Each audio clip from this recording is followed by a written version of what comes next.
সনাতন ধর্মে একটা সর্বনাশ নেমে এসেছে, যেখান থেকে মনে করেছি আমরা ওই একটা সন্তানই যথেষ্ট।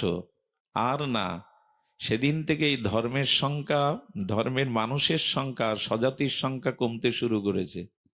আর ওই একটা সন্তানকে আগলে রাখতে গিয়ে, আদর দিতে গিয়ে তাকে বাদর করা হয়েছে। তো উনি সন্তান নিতে চান না, তাই গরুকে খাইয়ে দিল। কোথা থেকে আমাদের সর্বনাশ আছে! ওই যে গুরুদেবের আশীর্বাদ বাড়ি নিয়ে এসে ঠিকমতো বন্টন করা গেল না, গরুকে খাওয়ালো, আর গরুর পেটেই জন্মালো গোকর্ণ, যার দ্বারা ওই বংশ উদ্ধার হলো।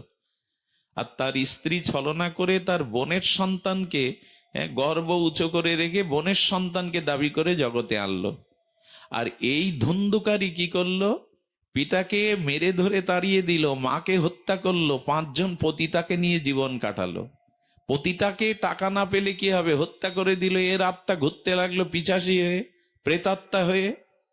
আর এই গোকর্ণ গুরুদেবের শিক্ষা দীক্ষা পেয়ে ধার্মিক হয়ে তিনি এই ভাগবত সপ্তাহ দিয়েছিলেন তার এই ভাইকে উদ্ধারের জন্য, ধুন্ধকারীকে উদ্ধারের জন্য।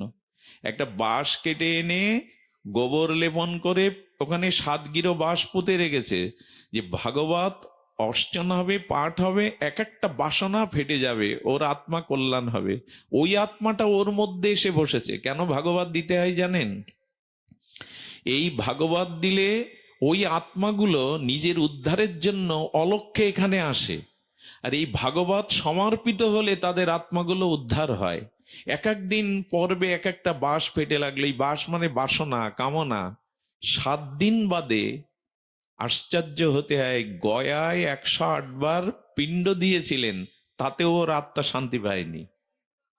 কিন্তু ভাগবত দেওয়ার পরে, গোকর্ণ মহারাজ ভাগবত পাঠ করার পরে উৎসর্গ করলে পুষ্প রথে করে তিনি বৈকুণ্ঠে চলে গেলেন।